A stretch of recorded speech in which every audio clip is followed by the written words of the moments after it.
Hello everybody and welcome back. After the excitement of last week, I was able to get the Chevelle here back home. Big thanks to a family friend who came through with a trailer that had a winch on it. He also volunteered to come with and help me get this thing loaded and unloaded, so made my life significantly easier. But wow, we've got a lot of carnage to get through this week. I mean, this thing had a violent end. So we got the rear section of the drive shaft here. Looks like it just decided to shorten itself a little bit. The rear doesn't look too bad. The rear joint there probably took a bit of abuse. It was a little bit wobbly when I ended up taking that off. The front section of the drive shaft here was probably a good, it was almost down near the 1,000 foot mark on the track. I had to walk back quite a ways to pick that up. It, as you can see, met a pretty horrific end here. You can see the one retaining clip just all mangled up in there, and the cap itself is all busted up and knocked loose, and the other ear there is just completely busted right off. Definitely a violent, angry end. But before we get into all of that, as a lot of you pointed out, I forgot entirely about the time slips. Got completely distracted by all of this at the end there and trying to get this thing off the track and figure out how I was going to get home. That I completely spaced on time slips. Let's get those out right quick. Alright, let's just quickly blast through these. Most of these numbers are going to be pretty irrelevant due to the fuel issues, but some of it's pretty informative. So in the very first run there, our 60-foot time was 1.932. Not bad at all. 330, 5.715. Definitely significant improvements over the last time.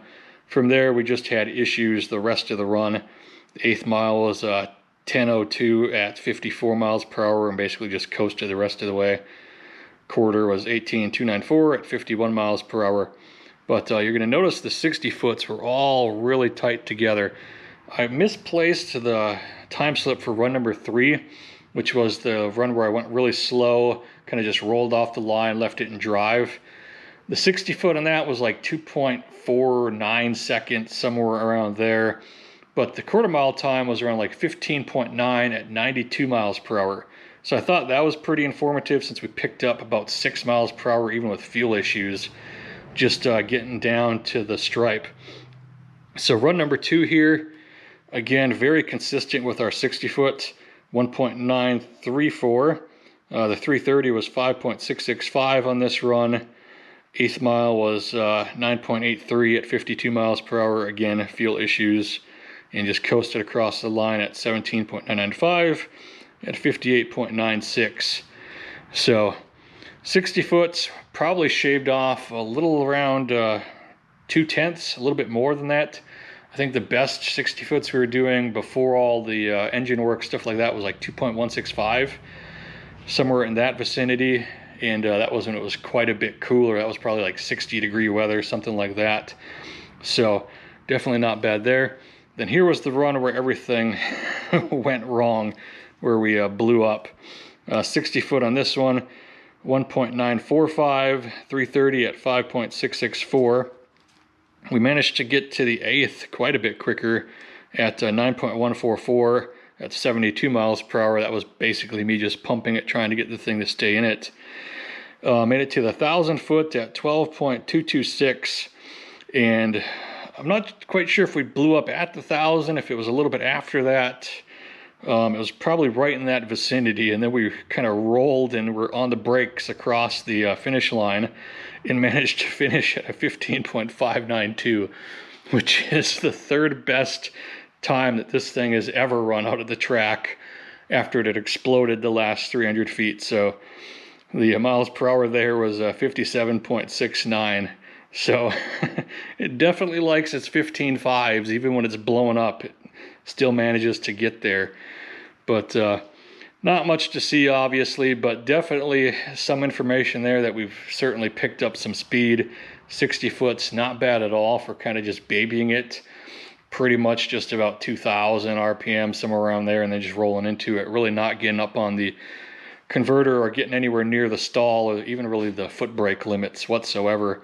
Just kind of just trying to get something mild and just something decent, just to see where we'd ballpark on a good run. Obviously, we never managed to get a good run with all the fuel issues, but We've definitely got some speed. Unfortunately, we just never really got to see how everything came together.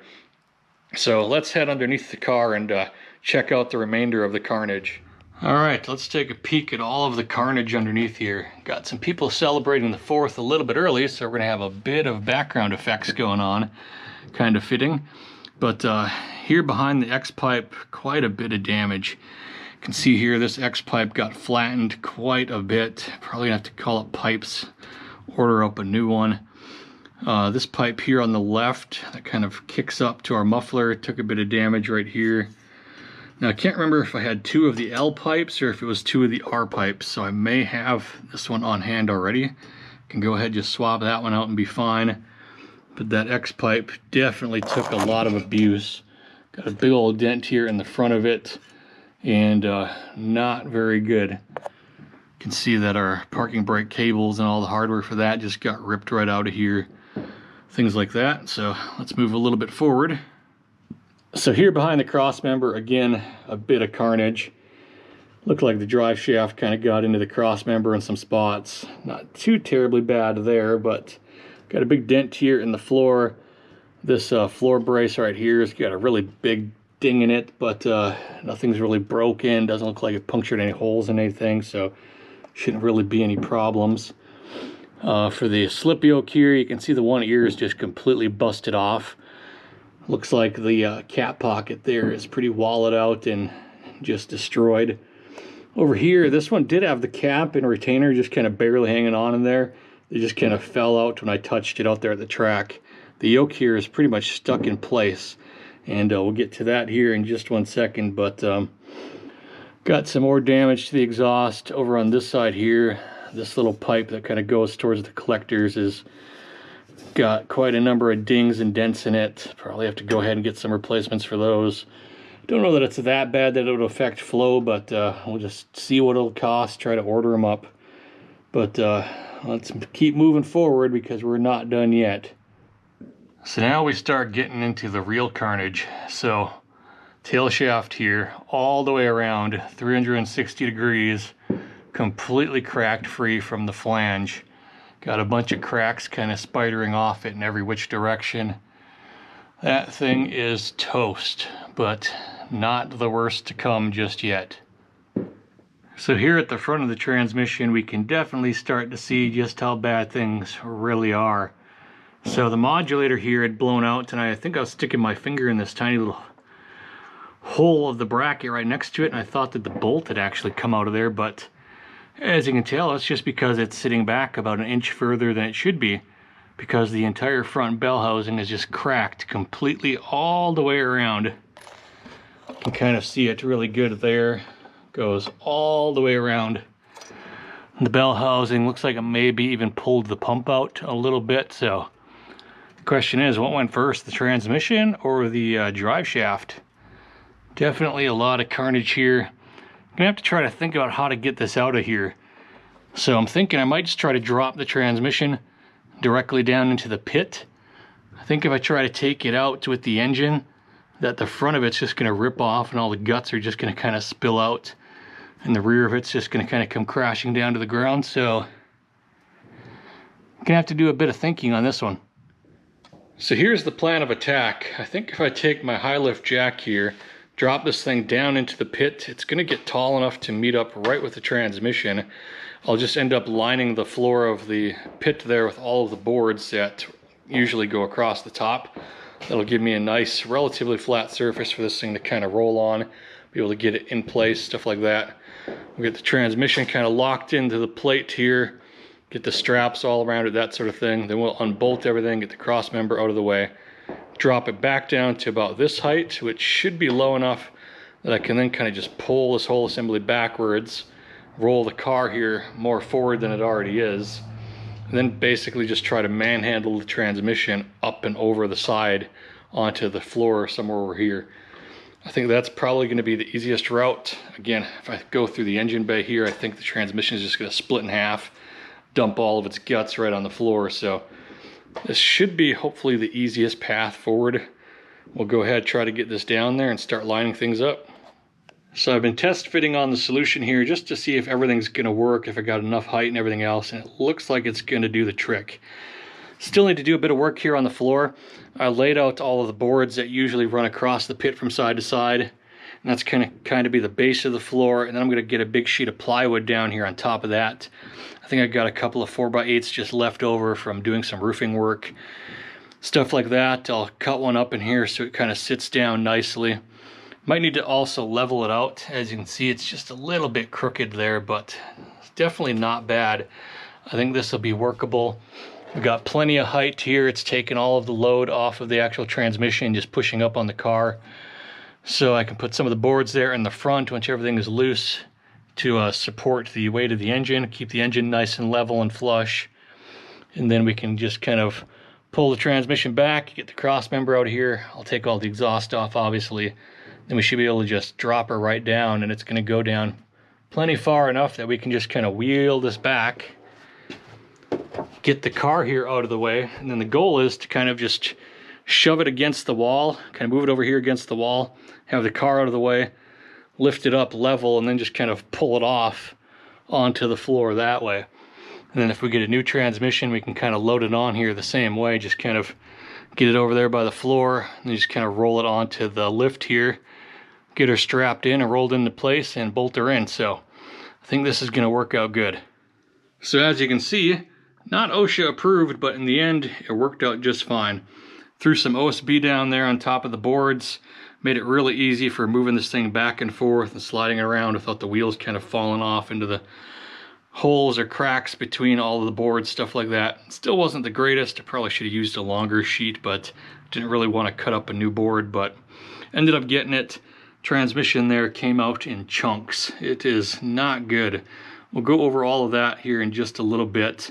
Gonna try to see if I can roll this backwards and then kind of manhandle what's left of the transmission out onto the old floor right here, and then we'll try to take a closer look. So looking forward here, no real damage to report. It looks like our torque converter there survived. I was checking it all up. I don't see any grooves, no grinding anywhere into it, so it looks like it came out unscathed. It kind of just stayed there in the flex plate as I pulled the trans out, so just put one bolt in there right now to make sure it doesn't fall out. I do have to take all this apart because a lot of debris and bell housing chunks fell behind the flex plate and are kind of just making a whole world of noise back there, so need to get all of that cleaned up, but no real damage here to report. Now if we turn around, we can see a little bit better of our exhaust damage. You can see all the dings and grooves that got cut into that pipe. Big dent here in the front. Got another one right back there as well. Should be able to get all this taken care of pretty cheap. Just give Pipes a call and see what it'll cost, but not expecting too much. I think I just need this piece here in the X. I do believe I did have the right high tuck pipe back there already on hand, so not too bad here. Nothing really new that I have noticed on the floor. Looks to be alright for the most part. So let's get out and check that transmission. Pulled the transmission here out onto the floor so we can take a closer look at this thing, and it's pretty dang bad. As we can see here, bell housing busted completely clean off. Got a bunch of big cracks all the way through it in spots. Here at the front, where the flange is, big chunks of it busted off. That's what's stuck down behind the flex plate right now, similar to chunks like this. Need to get back there, get all that stuff cleaned out. Tail housing here, saw that it was busted 360 degrees all the way around, and well, just fell right out as I was removing the trans. Big chunks of aluminum, stuff like that were falling out of there as well. So, a bit unfortunate. It says the number is matching original transmission for the car. Was hoping to just kind of set this thing aside, save it for a rainy day, just keep it with the car, but she's pretty much dead now. I don't think there's any rescuing this thing. And sometimes you can kind of cut some of this down, put like the super bell on here, but since it got down into the casting right there for the pump, I don't know that you'd be able to do that with this one. I think she might just be toast. So kind of a sad end, but it is what it is, unfortunately. When I got the car here back from the track and dragged it in, jumped down in the pit right away and was looking at the carnage, and saw all the cracks in the transmission, so I knew it was a whole lot worse than I was expecting it to be. I was kind of crossing my fingers hoping it would just be the drive shaft alone and we'd be good from there, but nope, we've got to replace on a whole lot of stuff. So the Chevelle here is definitely down, but we're not out. So we're gonna shift gears both figuratively and literally here, because I got a plan for this thing. So with that old transmission, I had a heck of a time trying to tune the governor on it. Ended up with a massive split between first and second and third. Just couldn't get the shift points where I wanted it to be, which forced me to start shifting the car manually, which is just not the greatest when you're trying to do it on the column there. And it's also not the safest because you can run the risk of bumping it into neutral. You could even bump it into reverse if you're not careful, so not really ideal. I've been keeping my eye out for a floor shifter for this thing, and because we have the bench seat and we're not planning on getting rid of the bench seat, I decided to go with a ratchet shifter. And the reason for that is because the ratchet shifters keep the shifter in the exact same location. It just moves forward a little bit and then it just moves back a little bit and then it returns to center. There's a lot of really nice gated units out there that are really cool. Would have liked to pick up one of those, but it's not the most practical for the bench seat because the shift lever can end up very far forward where it gets close to your dash, or it ends up very far back in terms of the angle where it's hitting your seat. Where these ratchet shifters, because it keeps everything nice and centered, works really nice for a bench seat. I've been kind of keeping my eye out for them. Ended up finding this guy here on Amazon Warehouse as a return, and it is brand new in the box. The box is just beat up a little bit, and this thing usually goes for about 600 bucks. Ended up getting it off of Amazon for under 200 shipped to my door. So got a killer deal on this thing. It is a very nice unit here. It is their Magnum Pro black stealth unit. This will go right along there with our interior. It won't stand out, anything like that. But just want to kind of mock it up right quick and get an idea of where it's going to sit, because they do make some stands that we could get to raise this up a little bit off the floor if need be. But if it ends up going nicely, which I think it will, I think it may just sit right there on the floor and be about the right height that we need. If not, I think the lifts that they make, or the stands, end up being either 3 inches or 5 inches, something like that from Summit, and then they've got like little speed holes drilled in the side to kind of make them look nice. But I'm gonna go ahead and try to mock this up here and see how that looks in there. But there's also another reason that this is going to be extremely useful for us, and I'll show you that in a second. So this is approximately what it'll look like when it's all together here. Obviously we're missing the side pieces for the handles there and some other trim, but I just like the fact that it's all solid black like this. It'll blend in really nice with the interior. It won't stand out and just look kind of out of place in there. But let's go ahead and just set this on the floor and see what it looks like, see how it feels from the sitting position, stuff like that, and try to make a decision on if we need the stands or not. And the thing looks amazing. It just blends in with the carpet, all the rest of the interior here. It doesn't stand out. It's not super obvious, that sort of thing. And the ergonomics of it feel great. Like, it feels real natural down here at this level. It's not like my arm is too far stretched. Shouldn't be a problem shifting forward or shifting back. Feels really good down there. I think if I have it on that stand, that's going to raise it about 3 inches. It just would look a little bit awkward. It'd be higher than the level of the seat. And I think it'd kind of put my hand there pretty close to the dash during shifts. Just don't know that I'd be very comfortable with that. Having it right there on the floor looks great, feels really comfortable, so I think that's the route I'm going to go with. Very, very happy with this unit so far. And this is going to make our life significantly easier, and I need it to be extremely comfortable because we are going to be shifting this thing a whole lot more often. Let me show you why. So the reason we're going to be shifting a whole lot more is right here in this box. This is a brand new FTI Level 4 TH400 full manual valve body on it in a reverse pattern. It's got a trans brake. It's got a deep pan on there. Pretty much every upgrade and hop up you could want on a 400 outside of the Super Bell there on the snout. Rated for around 900 horsepower. Now, I picked this up from a local gentleman that I met out at the track a couple of runs back. He's got a 8-second Camaro that he runs these in. He had this one as his backup unit. just brand new in the box, never even opened before. And he heard about my situation, was telling me that he's kind of scaling back, starting to get out of drag racing as much. So he was willing to let this go, gave me a killer deal on it to where I couldn't even find a generic regular rebuild 400 for the same price that I picked this up for. And I mean, this thing is going to pair up nicely with the L78. Pretty much everything we ever want to do, this thing is going to be able to do, and then more. It's going to make the car a whole lot of fun playing around with that trans brake out there at the track, having that manual valve body on there, and then pairing it up with the ratchet shifter here. It's going to go together so nicely. And ended up picking up the ratchet shifter before I even knew I needed a transmission. I had this extra 400 yoke here that takes the 1350 U-joints from a different project that I ended up not using. So even though it's a bit of a frustrating situation there and a bit maddening to blow up the old transmission, some stuff came together really well here that kind of softens the blow. We're gonna have a lot of massive upgrades on this thing. It's gonna be an absolute blast now.